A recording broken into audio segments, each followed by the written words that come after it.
Assalamualaikum warahmatullahi wabarakatuh. Alhamdulillahirrahmanirrahim. Pemirsa MTA TV dan saudaraku pendengar dimanapun Anda berada, jumpa lagi dengan saya Amalia Tina dalam program Ekobis.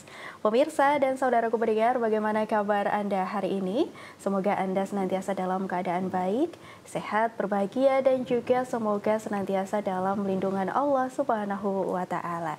Nah, pemirsa dan pendengar, hari ini dalam program Ekobis kita akan bahas terkait simpanan berjangka dan juga perencanaan pendidikan dari KSPPS Dirgantara Mitra Sejahtera.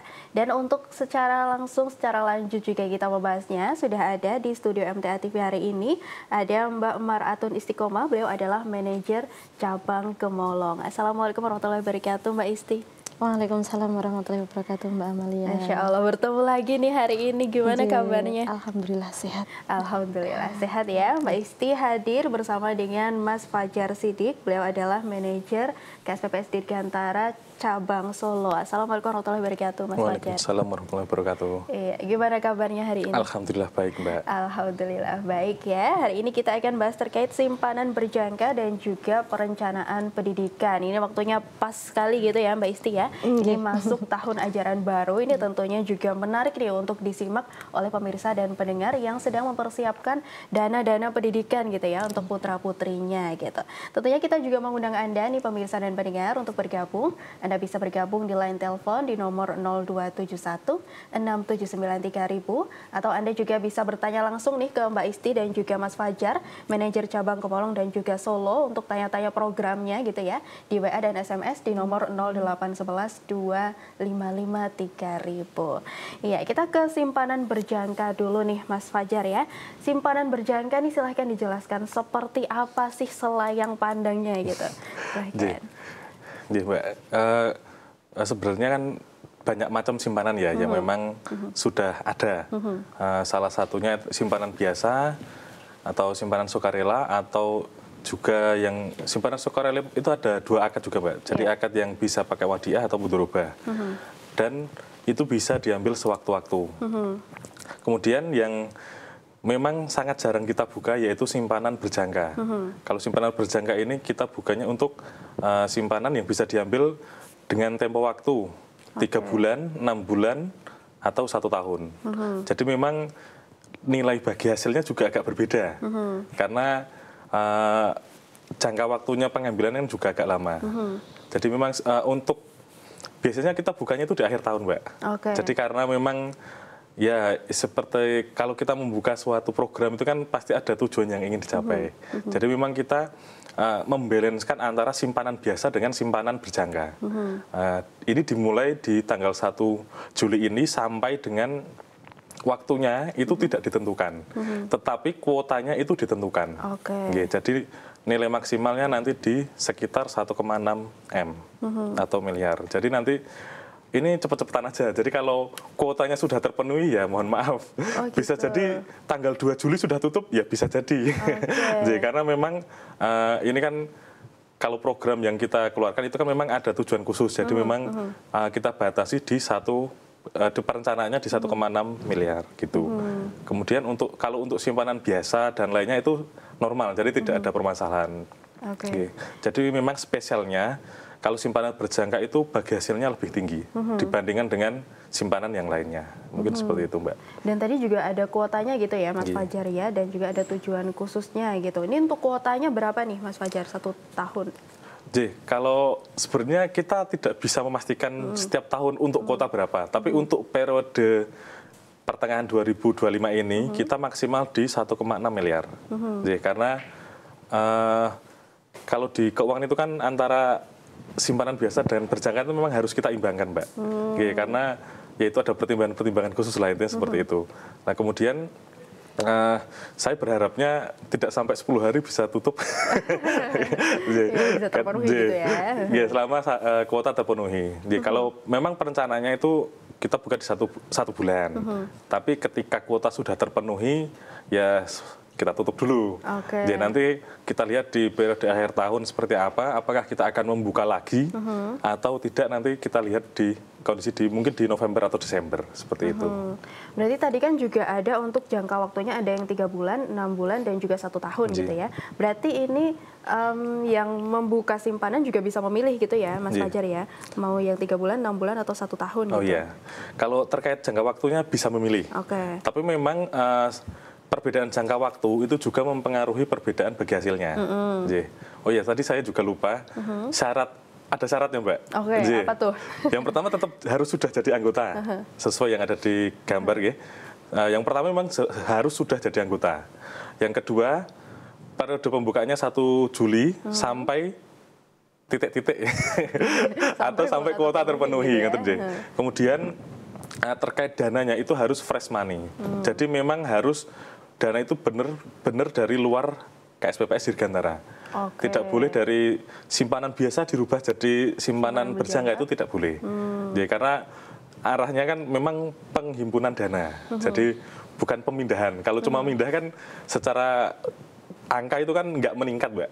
Jadi kalau dari simpanan biasa ke simpanan berjangka itu kan nominalnya sama, jadi cuma pindah angka saja, pindah nominal saja. Tapi untuk angka di laporan itu kan sama. Berbeda jika itu benar-benar fresh money. Jadi kalau fresh money itu dari dana yang benar-benar dari luar KSPPS Dirgantara, bisa melalui store tunai atau bisa transfer dari bank lain juga bisa. Mungkin itu. Nah kalau misalnya dari yang nabung, dari yang menyimpan gitu ya, dari orangnya, berarti memang ini dananya memang harus dana yang benar-benar, kalau istilahnya tuh uang adem gitu ya Mas Fajar ya? Iya, betul. Memang harus syaratnya seperti itu, Mbak. Karena memang tujuannya kan penggalangan dana. Jadi kalau penggalangan dana itu memang harus benar-benar dari uang yang benar-benar fresh gitu. Freshnya bagi Dirgantara gitu. Jadi memang harus uang yang dari luar KSPPS Dirgantara. Jadi juga mungkin tidak ada tanggungan-tanggungan yang lain gitu ya, dari uang tanggungan-tanggungan yang lain gitu ya, kalau dari yang mau yang nyimpen gitu, dari orangnya yang mau nyimpen gitu. Nah untuk bedanya apa nih Mas dari yang 3 bulan, 6 bulan sama 1 tahun? Kalau terkait jangka waktu bedanya yaitu tadi Mbak, kalau 3 bulan berarti kan pengambilannya harus nunggu 3 bulan dulu. Kemudian kalau 6 bulan ya harus 6 bulan, kalau 1 tahun ya 1 tahun. Kemudian yang paling berbeda itu memang di bagi hasil. Jadi kalau bagi hasil yang simpanan berjangka 1 tahun itu saya ngomongnya bagi hasil perkiraan bagi hasil gitu. Jadi bagi hasil yang kita berikan itu kan tidak bisa kita pastikan karena bagi hasilnya kan kita nunggu di akhir bulan pendapatan kita seperti apa, nanti kita share bagi hasilnya untuk deposit untuk simpanan berjangkanya. Kalau melihat dari yang bulan-bulan sebelumnya itu orangnya sekitar setiap 1 jutanya itu ada 5.500. Itu tapi perkiraan gitu Mbak. Jadi kita nggak bisa mematok udah pasti dapat sekian. Bisa jadi lebih, bisa jadi kurang. Kemudian untuk yang 6 bulan biasanya selisihnya 1.000. Tapi ya itu tadi tidak bisa memastikan apa namanya bagi hasilnya pasti seperti kalau di bank kan bisa memastikan berapa persen langsung gitu ya. Kalau di kita kan nggak bisa karena kita memang pakainya bagi hasil. Jadi seumpama bulan ini masuk, kemudian bagi hasilnya itu kita nunggu di akhir Juli, kita bagi hasilnya berapa, baru kita sharekan ke anggota seperti itu. Jadi kalau misalnya anggota nih mau simpanan berjangka gitu ya, berarti setiap hari harus masukin uang atau gimana nih Mas Fajar Suramat? Misalnya kalau pilihnya yang 3 bulan gitu. Kalau simpanan berjangka itu memang setorannya minimal 1 juta. Jadi 1 juta dalam 1 periode. Jadi langsung minimal 1 juta langsung disetorkan, nanti kita buatkan bilyet depositonya, simpanan berjangkanya. Jadi memang minimal 1 juta.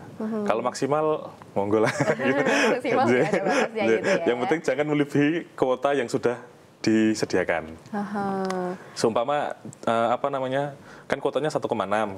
Ketika tinggal 300 juta, berarti kan maksimal yang bisa dimasukkan simpanan berjangka ya 300 juta tersebut. Jadi misalnya nih ada anggota mau buka simpanan berjangka 3 bulan gitu ya. Jadi si anggota ini nyetor uang ke Dirgantara misalnya 1 juta gitu. Langsung 1 juta atau bisa mungkin dicicil gitu Mas Fajar? karena syaratnya tadi itu kan harus fresh money. Kalau dicicil dulu dimasukkan ke rekening dulu, jadi nanti jatuhnya tidak fresh money karena sudah mengendap. Seperti itu. Kalau normalnya, kalau tidak ada catatan khusus tadi, seharusnya bisa. Jadi kita nabung dulu, seadanya dulu. Nanti kalau sudah ada 1 juta, kita masukkan simpanan berjangka. Kalau normalnya boleh. Tapi kalau ini karena ada syarat khusus tadi, jadi sementara belum bisa. Jadi memang harus minimal setor 1 juta, langsung dimasukkan simpanan berjangka. Biasanya seperti itu untuk sementara ini. Ini kan juga simpanan berjangka ini kan produknya di berbagai koperasi juga ada gitu ya Mas Fajar ya. Nah bedanya apa nih yang membedakan dari Dirgantara dengan lembaga koperasi lainnya gitu? Kalau lembaga koperasi lainnya, saya berpikirnya kalau koperasi syariah itu sebenarnya konsepnya hampir sama. Ya, bukan hampir sama lah gitu Karena memang aturannya kan ada. Kita kan mengikuti aturan dari DSN MUI. Jadi akad-akad yang kita pakai itu semua sama. Tapi mungkin yang bisa menjadikan beda itu nilai bagi hasilnya. Karena bagi hasil setiap koperasi kan beda-beda. Ada juga kalau beberapa koperasi itu memberikan bagi hasil tinggi karena ada momen tertentu untuk penggalangan dana. Sebagai contoh, ketika bulan-bulan Lebaran, bulan-bulan ibadah haji itu kan banyak pengambilan. Jadi mereka mengeluarkan produk simpanan berjangka dengan bagi hasil tinggi, yaitu tergantung koperasinya masing-masing. Tapi yang jelas ketika itu koperasinya koperasi syariah, seharusnya konsep dan pelaksananya harusnya sama. Mungkin kalau koperasi konven ya itu mungkin beda. Jadi memang ada bedanya gitu ya. Intinya di bagi hasilnya mungkin berbeda. Kalau di Dirgantara memang kalau bagi hasilnya tuh gimana Mas Fajar? Apakah setiap tahun tuh relatif sama atau beda-beda? Kalau rata-ratanya hampir sama. Karena memang selisih Rp300, ada Rp500 gitu. Jadi memang kita juga nggak bisa menentukan Jadi walaupun sebenarnya kita juga merencanakan bagi hasil untuk bulan depan seberapa itu sebenarnya sudah ada. Kita merencanakan sebagai contoh bulan Juli ini kita ingin mendapatkan keuntungan Dirgantara berapa. Itu sebenarnya sudah ada perkiraannya. Tapi kan kalau namanya usaha itu kan ya nggak bisa pasti angkanya Jadi memang mungkin setiap bulan agak berbeda. Tapi kalau ranknya itu nggak terlalu jauh, jadi sekitar 5% sampai 6%. Jadi itu memang rata-ratanya di rank seperti itu sih. Untuk yang 1 tahun. Berarti kalau yang 3 bulan dan 6 bulan beda lagi agak gitu beda ya? Sih. Tapi paling tidak ada gambaran gitu ya untuk range nanti bagi hasilnya tuh seberapa gitu. Dari 3%? 5% atau 6% tadi Mas Fajar? Sekitar 5,5% untuk yang 1 tahun, kemudian untuk yang 6 bulan biasanya dikurangi 1%. Tapi itu rata-rata sih Mbak. Kalau pastinya bisanya lihatnya yang di bulan kemarin. Kalau untuk yang bulan depan saya nggak bisa pastikan. Jadi ini kalau misalnya ada anggota yang mau simpanan berjangka gitu ya, penasaran nih nanti bagi hasilnya berapa gitu ya, bisa dilihat di bulan yang lalu gitu ya. Baik. Jadi ini anggota bisa ada gambaran gitu, nanti mau dapat berapa untuk bagi hasilnya gitu ya. Kita juga akan bahas terkait perencanaan pendidikan. Ini kan juga termasuk simpanan ya Mbak Isti ya. Bedanya apa nih? Kalau simpanan pendidikan dengan simpanan berjangka atau perencanaan pendidikan tadi. Mbak Amalia, terima kasih ya untuk bedanya dengan simpanan berjangka tadi. Kalau untuk simpanan perencanaan pendidikan ini pastinya dipergunakan untuk pendidikan. Kalau untuk simpanan berjangka tadi kan ada jangka waktunya 6 bulan. 3 bulan, 6 bulan, 12 bulan. Nah, kalau untuk simpanan perencanaan pendidikan ini karena memang penggunaannya kan untuk pendidikan Nah, biasanya kalau untuk pendidikan itu rata-rata pembayaran di sekolah-sekolah kan sekitar pertengahan semester semester 1 naik ke semester 2. Jadi 6 bulan. Nah, memang untuk simpanan perencanaan pendidikan ini bisanya mengambil pas 6 bulannya minimal seperti itu. Jadi kalau misalnya baru 3 bulan kemarin kok mau diambil lagi berarti betul sakit. Nggak jadi simpanan pendidikan gitu ya? Fungsinya memang itu tadi Jadi minimal sekitar 6 bulan itu untuk jangka pengambilannya. Jadi memang simpanan perencanaan pendidikan ini dikhususkan untuk perencanaan pendidikan putra-putri Bapak Ibu. Kalau untuk simpanan berjangka tadi kan fokus ke bagi hasil nih, bagi hasil. Jadi kalau untuk simpanan berjangka ini fokus ke manfaatnya nanti untuk pendidikan putra-putranya. Jadi dalam hal bagi hasil pastinya lebih beda, lebih kecil dari simpanan berjangka tadi. Tapi tetap ada bagi hasilnya gitu ya Mbak Isti? Tetap ada. Oke, kita akan bahas lebih lanjut terkait simpanan perencanaan pendidikan gitu ya Mbak Isti ya, dan juga Mas Fajar, tapi kita perlu istirahat sebentar dulu. Baik, pemirsa MTA TV dan saudara pendengar dimanapun Anda berada, akan kami lanjutkan perbincangan kami setelah informasi-informasi berikut ini.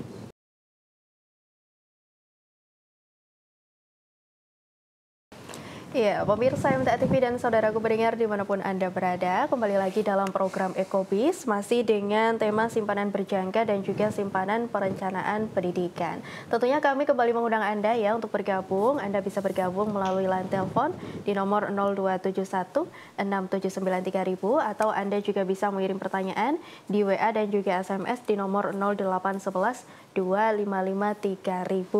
Mumpung ada Mbak Isti dan juga Mas Fajar gitu ya, yang mau tanya-tanya programnya yang ada di KSPPS Dirgantara cabang Gemolong dan juga cabang Solo gitu. Silahkan bisa langsung ditanyakan gitu ya. Tadi kita sudah bahas terkait simpanan berjangka gitu bersama Mas Fajar. Kita juga bahas simpanan perencanaan pendidikan bersama Mbak Isti, tapi tadi belum tuntas ya Mbak Isti ya. Tadi baru sekilas saja untuk simpanan pendidikannya, berarti diambil setiap 6 bulan gitu ya Mbak Isti ya. Untuk bisa buka simpanan pendidikan tuh gimana syaratnya Mbak Isti? Mbak Amalia, untuk simpanan pendidikan itu pastinya sama dengan simpanan yang lainnya juga. Jadi yang pertama itu menjadi anggota dulu, menjadi anggota KSPPS Dirgantara. Untuk syarat menjadi anggota itu kan mengisi formulir pembukaan menjadi anggota dan juga formulir pembukaan rekening. Nah itu menyetorkan simpanan wajib 10.000, menyetorkan simpanan pokok, simpanan pokok 10.000, mohon maaf. Nah itu kemudian setelah menjadi anggota baru bisa pembukaan rekening untuk simpanan perencanaan pendidikan bagi putra-putranya. Nah untuk simpanan perencanaan pendidikan ini monggo bisa, misalnya nih anaknya ada 5 misalnya, anaknya ada 5 kebetulan ada TK, SD, SMP, SMA dan kuliah misalnya. Nah itu boleh dibikin masing-masing simpanan misalnya si A atas nama Ayla misalnya. Nah berarti kan simpanan pendidikan atas nama Ibu QQ nama putranya. Nah itu untuk setoran pertama itu kan minimal 50.000. Kemudian untuk setoran selanjutnya, nah itu tergantung dari kebutuhan putra-putri Bapak Ibu semua. Kalau misalnya niki untuk TK pastinya kan berbeda dengan yang kuliah Mbak.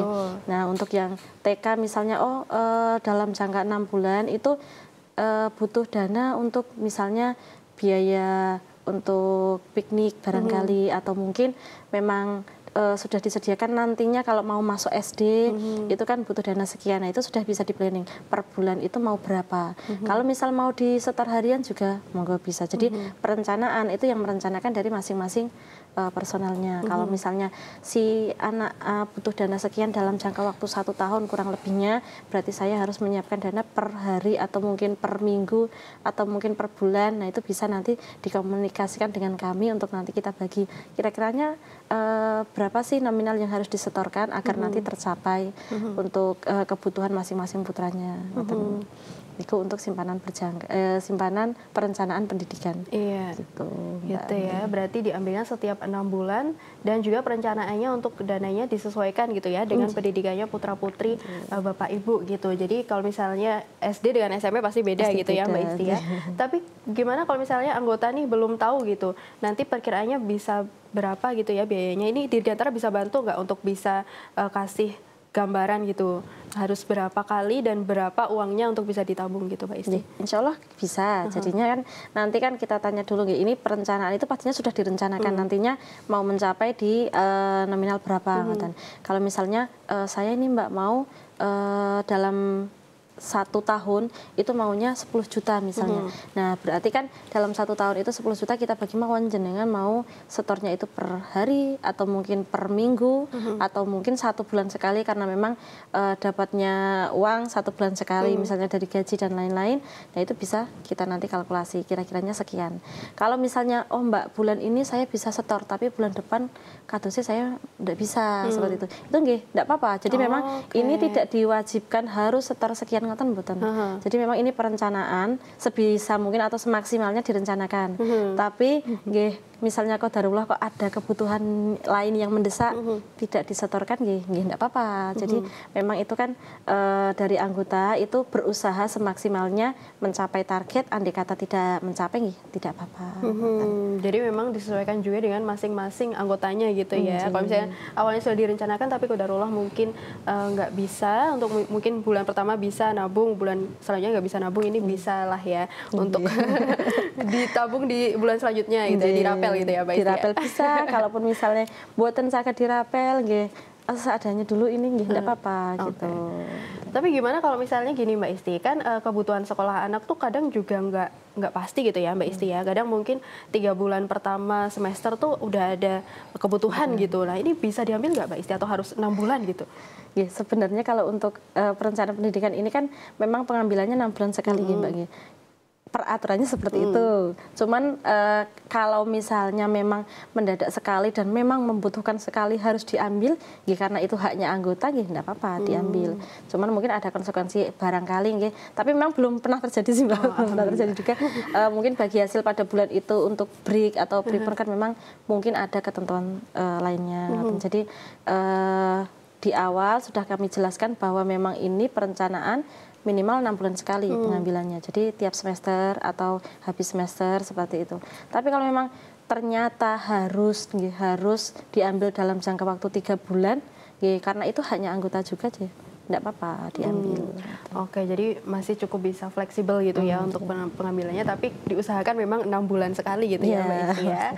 Oke, nah tadi juga ada bagi hasilnya gitu ya Mbak Isti ya. Kalau simpanan pendidikan ini berapa bagi hasilnya?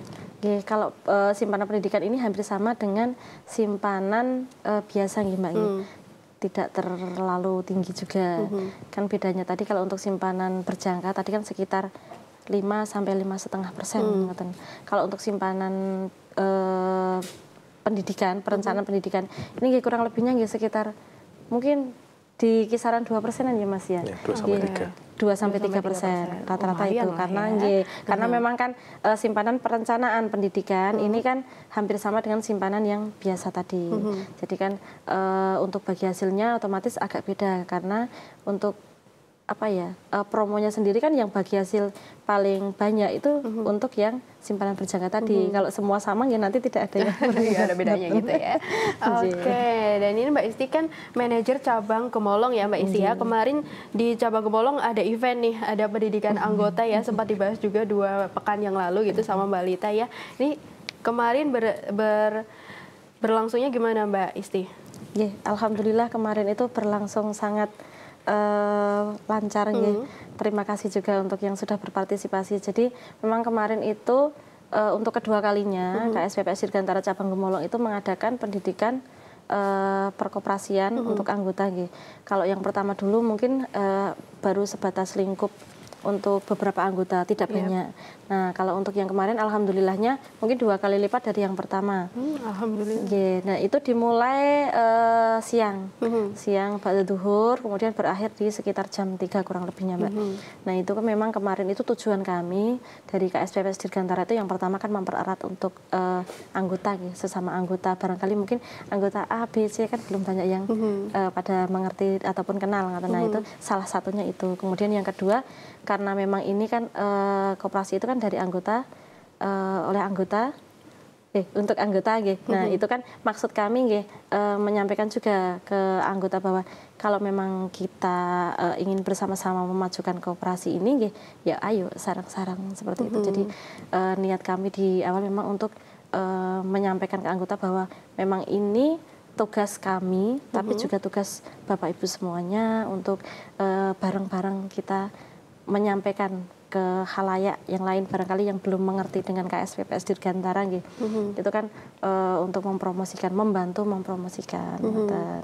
Nah, barangkali juga ada mungkin usul saran yang belum sempat tersampaikan, karena kan kalau untuk usul saran itu biasanya kan di waktu RAT nggih Mbak. Iya.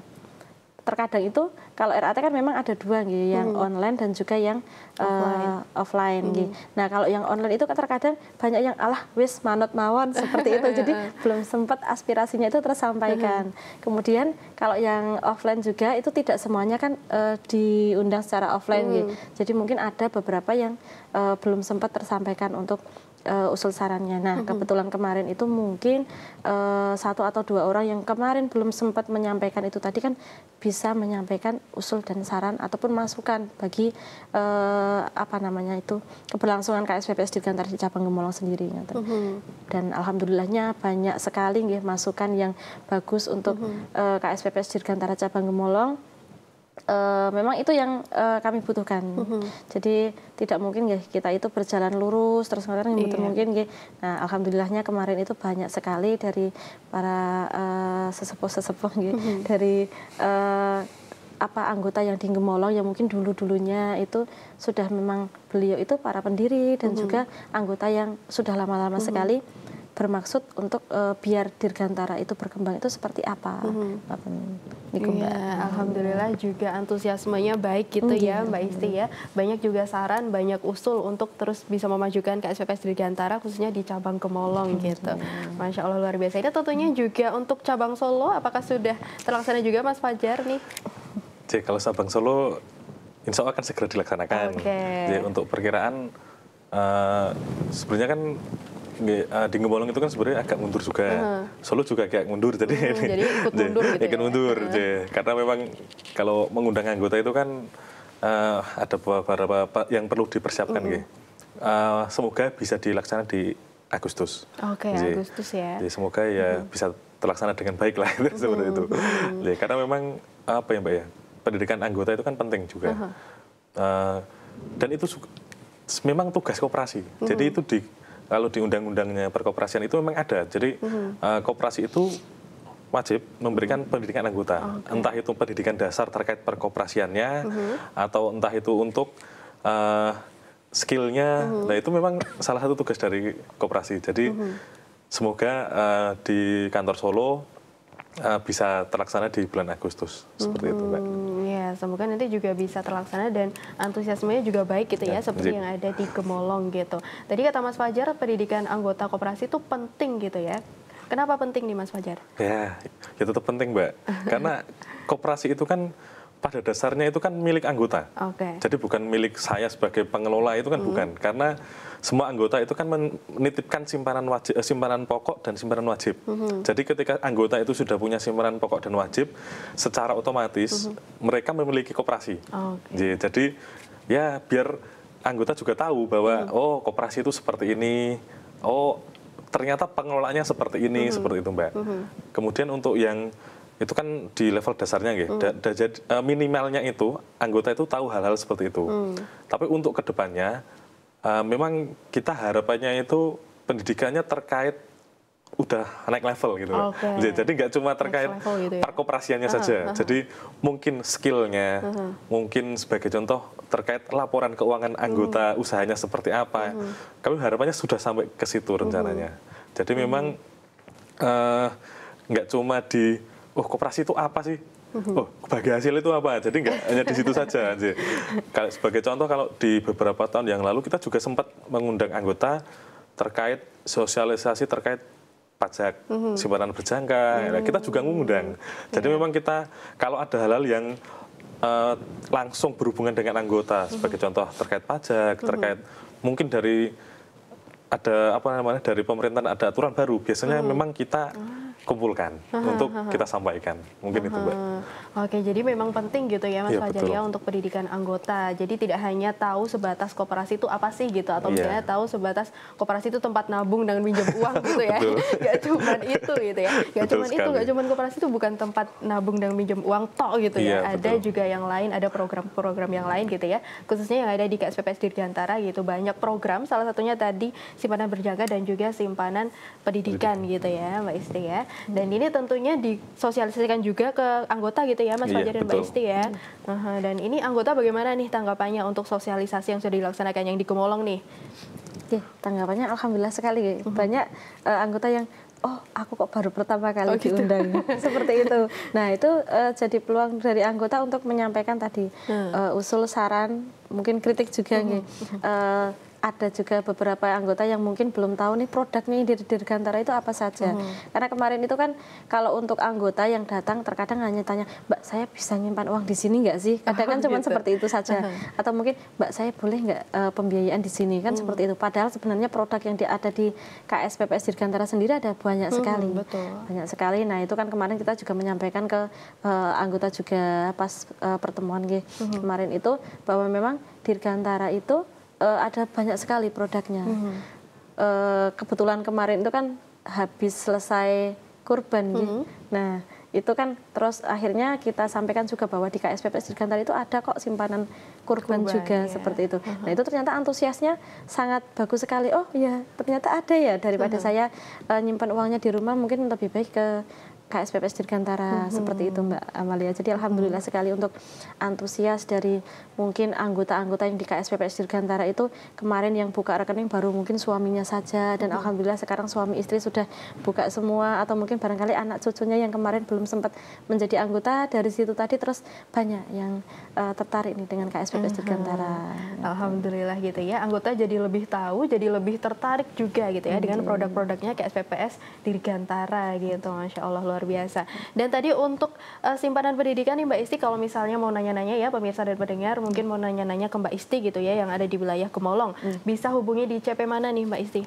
Untuk sementara bisa di nomor saya di 082 221 286 783. Oke, atau bisa langsung ke kantor Gemolong ya? Di Gemolong, itu tepatnya di Timur RSUD Gemolong. Itu sebelahnya toko kain. Nah itu kantor kami ada di sana. Bagi mungkin pendengar dan juga pemirsa, kalau misalnya lewat nih, sekali-kali lewat di Gemolong, bisa mampir di Timur RSUD Gemolong. Itu ada di sebelah toko kain, itu kantor kami.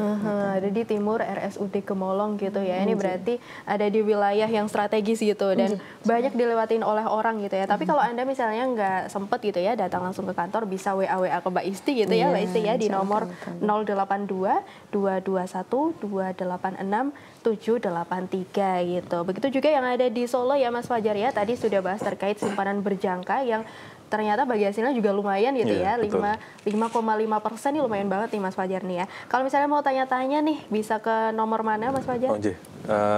Yang nomor yang tadi bisa, nomor kantor pusat, atau nomor saya sendiri di 085 70 22 33 144 seperti itu Mbak. Oke, bisa gitu ya, atau mungkin datang langsung ke kantor Solo gitu ya? Datang langsung bisa. Nanti tinggal kalau belum tahu, saya kasih Sherlock. Gitu. Kalau WA dulu dong. WA dulu. Kalau paling gampang dan nanti dari sebelum jembatan Mojo sebelah baratnya jembatan Mojo, Jalan Kiai Mojo nggih. Jadi kalau dari SMA MTA ke timur nanti sebelum pertigaan arah ke asrama Putra MTA nanti di kiri jalan.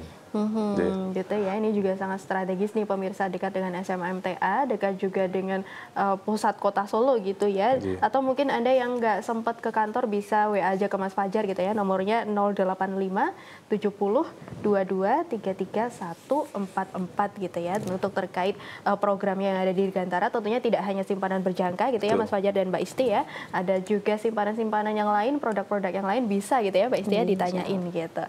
Oke, Masya Allah, ini ilmunya hari ini alhamdulillah luar biasa nih terkait simpanan pendidikan dan juga simpanan berjangka. Semoga juga bisa memberikan informasi gitu ya kepada pemirsa dan juga pendengar. Terima kasih Mbak Isti, terima kasih Mas Fajar ya sudah berbagi ilmunya gitu ya terkait simpanan dan juga produk yang ada di Dirgantara. Semoga sehat selalu. Wassalamualaikum warahmatullahi wabarakatuh. Waalaikumsalam warahmatullahi wabarakatuh. Iya, pemirsa MTA TV dan saudaraku pendengar dimanapun Anda berada, usai sudah perjumpaan kita dalam program Ekobis hari ini. Tentunya terus saksikan program Ekobis setiap hari Rabu pukul 9 pagi hanya di MTA TV channel terpilih. Akhirnya saya Amalia Tina mohon undur diri. Wassalamualaikum warahmatullahi wabarakatuh.